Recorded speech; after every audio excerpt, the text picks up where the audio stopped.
Yun ang iba. Dati na po ako nalilista. Pinaglalaban ko lang po ang katotohanan. Ngayon, nandito na naman po ako. Ang tagal ko na pong nanahimik. Sumobra na po ang nakawan. Trilyunan na. Hindi pa nga dito naahantad yung Maharlika Funds eh. Natatandaan niyo ba yung Maharlika Funds? Di ba? Ang laki ng pondo doon. Sinong hahawak? Alam na natin kung sino. Di po ba? Ngayon, ako po muli lumantad. Ang tagal ko pong nanahimik. Dahil lagi po ako sumasali sa rally. Number 1 din ako nagko-commentarista. Nandito na rin. Sa mga Facebook. Ngayon lumabas po ako. Dahil pinagmamalaki ko po ang laban ng mga Pilipino. Doon po tayo sa laban ng mga sambayan ng Pilipino na pinahirapan ng mga magnanakaw. Busina! Busina! Busina po! Busina! Busina! Busina po! Okay. Ngayon, hindi po tayo naghahanap ng kalaban dito. Wala pong kalaban. Wala po tayong kalaban. Ang kakalabanin lang po natin ay yung nagpaparusa sa taong bayan. Naintindihan po natin? Kung kinakailangan, patalsikin sila o wag nang pabalikin dito, wag na! Tama ba? Tama ba? Kapagsakin na magnanakaw, tama ba? Marcos resign daw. Ewan ko sa inyo kung payag kayong Marcos resign.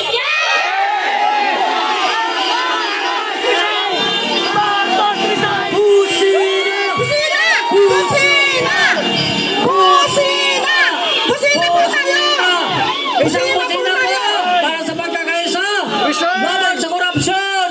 Ito po, nandito po kami mga kababayan para labanan ng korupsyon na nagpapahirap sa ating bayan, na nagpapahirap sa sambayanan, lalo na sa mga bagong henerasyon na mabubuhay na may utang pa. Di ba may utang pa tayo? Mga kapwa natin may utang. Bakit may utang? Dahil ninakawan tayo ng mga dorobo.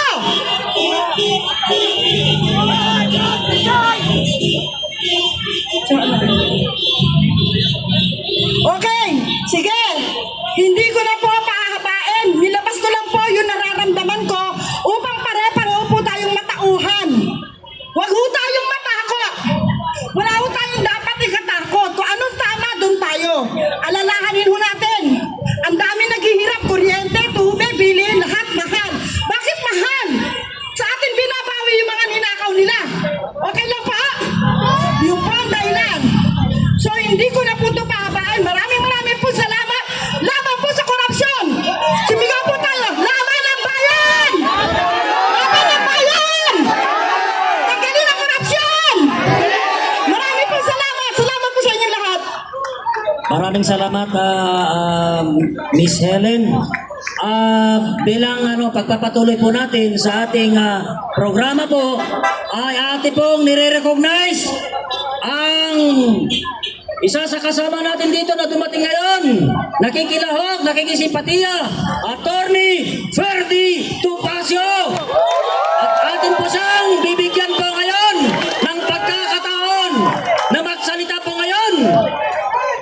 Ito po siya, si Attorney Topacio. Magandang umaga po!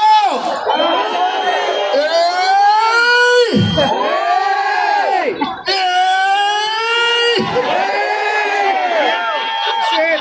Nawala na, buwaba na. Isa ba?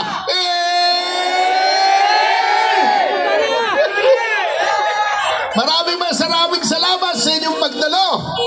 At unti-unting natatauhan na tayo. Hindi lang tayo ninanakawan, niloloko pa tayo. Yung pagnanakaw, alam na natin, aminado na, nagsalita na. Ngunit, yung mga nasa Kongreso natin, yung mga nasa House of Representatives, ang gusto nila, hindi sila managot. Gusto nila kontraktor lang. Parang sayaw yan. Hindi ka pwedeng magsayaw mag-isa, parang ang gago. Kasama ng mga kontraktor, yan ay mga biktima.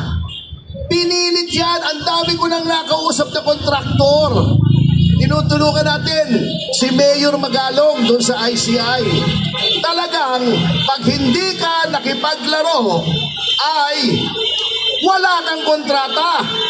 Halimbawa ikaw ay kinidnap, hindi ka pakakawalan hanggang hindi nagbabayad. Sino bang may kasalanan? Yung kinidnap o yung nangidnap? Sino may kasalanan? Oh, yung nangidnap. Sino ba nangingidnap? Yung mga nabimwersa doon sa Kongreso. Ngunit sa kanilang mga investigasyon, noong si Marcoleta ay nakikita na niya kung saan ang pupuntahan. Mga miyembro ng House, biglang pinalitan. O, di ba niloloko tayo? O, nilagay sino? Si Tito Soto. O, anong ginagawa ni Tito Soto? Pinagtatakpan ang mga nasa House dahil kinausap daw siya ni Speaker. Saan ka nakakita, Senate President, sumusunod sa Speaker? Ngayon, dinidikdik nila kontratista. Ay nagsasalita, tinuturo yung mga nandoon sa House na may kasalanan, tinatakot nila. Ayaw bigyan ng immunity. Hindi ba niloloko tayo? Si Pangulong Marcos naman, anti-corruption daw siya. May ICI daw siya. Pero, ang pinipilit niyang ombudsman, tao niya. Hindi bali kung qualified, walang problema. May kaso ni Railroad para ma-dismiss. Nag-MR si Amy, dinismiss agad. Labag sa mismong rules ng ombudsman na i-dismiss agad yon. Yung MR na hindi sumasagot yung kabila. Nag-file si Mayor Baste. Dapat yun automatic, dinakit. Anong ginawa? Tinanggal yung docket. Nag-file ako ng kaso, ayaw i-docket. Merong regulation na pag-file automatic i-docket. Ayaw, binawi. Bakit? Para may clearance si Remulla. Hindi ba nila alam yung JBC sinusuka si Remulla? Gusto nyo ba ang ombudsman? Tapos na ang termino ni Marcos? Si Remulla! Tao niya! Isang politiko! Si Remulla anong baboy sa DOJ! Nagagalit ang mga tao sa DOJ! Napaka-unprofessional! Ginagamit ang DOJ para tuligsain ang mga kalaban ng gobyerno! Pagkatapos pinipilit nila, lukuhan! Huwag tayong maniwala! Hindi po sincere! Sasabihin pa niya, kung hindi ako presidente, kasama niyo ako. Di sumama kayo, sabihin magbitaw ka. Di ba? Pumunta ka rito. Pumunta siya rito. Bakit siya pupunta doon sa mga kakampi niya? Yung mga makabayad, doon siya. Pinagluluko tayo, huwag tayong paluloko, mga kasama. Lahat yan, nakikita na natin ang pattern. Pagkatapos sasabihin, ibabalik na yun sa PhilHealth. Bakit kinuha mo? Yung ibang kinuha ng Maharlika Fund, ibabalik pa. Yung gintong ibinenta, ibabalik pa. Ubus na! Ay nako. Kaya maraming salamat, narito kayo. At may isa po akong panawagan. Alam niyo po, hindi naman pwedeng lagi tayong nagtitipon dito, siyempre. Bagamat talagang ang alab sa ating puso ay matindi, mahihirapan naman tayo kung araw-araw tayong nandito. Bagamat maganda, madalas natin gawin ito. Hindi ko sinasabing huwag natin gawin lahat ito. Ngunit, habang tayo ay wala rito, kung tayo'y nasa bahay natin, may mga sasakyan tayo, may mga t-shirt tayo, patuloy nating ipakita ang ating galit sa kanila, hindi lamang sa pagtitipong mga ganito. Sa mga bahay po natin, pakiusap ko sa inyo, kuha lang kayo ng kartulina. Kahit sulat kamay, ilagay nyo lang sa bakod nyo, sa bintana nyo. Marcos resign! Para tuloy-tuloy!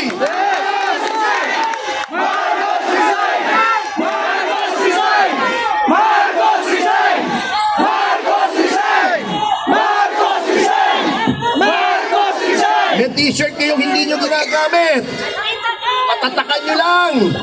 Marcos resign para pag naglalakad kayo, nakikita ng mga tao, ang inyong damdamin. Marcos resign!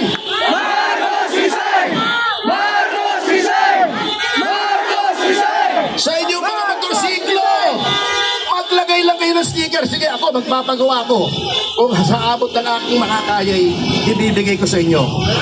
Ilagay ninyo sa mga motorsiklo, sasakyan, jeep, kung anong sasakyan nyo, lagay nyo Marcos resign! Marcos resign! Marcos resign! Marcos resign! Marcos resign! Sa ganung paraan po, kahit wala tayo rito, ay naipahayag natin ang ating saloobin na siya ay dapat magbitiw na. Wala na pong tiwala sa kanya ang taong bayan. Niloloko lang niya tayo, mga kasama. So, gawin po sana natin yan sa mga bahay natin. T-shirt, sasakyan, kung ano man. Mga cup, kanya-kanya nang gawa tayo. Pero tutulong din po kami. Ilagay po natin para araw-araw 24/7 malaman na Malacanang ang ating saloobin. At ano ang ating saloobin, mga kasama? Marcos resign! Marcos resign! Marcos resign! Marcos resign! Yun lamang po. Huwag po tayo magsasawa. Sabi nga nila, Rome was not built in a day. Ang ating panawagan sa pagbabago, hindi lamang ngayon, hindi lamang bukas. Matagal na labanan po ito, patagalan ito. Ipakita natin sa mga abusadong ito na ang taong bayan ay hindi nagsasawa. Mas titigil tayo, mas titibay tayo, mas ma-outlast natin sila. Ang inaasahan ng mga yan, maghihiyaw tayo rito, mapapagod tayo, titigil na tayo. Ipakita natin na hindi po ningas kogon ang mga mandirigma para sa katarungan at kalayaan. Ipakita natin matibay tayo, tuloy-tuloy, walang iwanan, walang sawaan. Okay, may dumating na po ang idolo rin natin, kaya magtatapos na po tayo. Pero tuloy-tuloy po ang aking panawagan sa inyo. Again, sa mga bahay ninyo, sa mga sasakyan ninyo, t-shirt, cap, motorsiklo, kahit sa mga cellphone, pwede nyong ilagay. Anong ilalagay natin?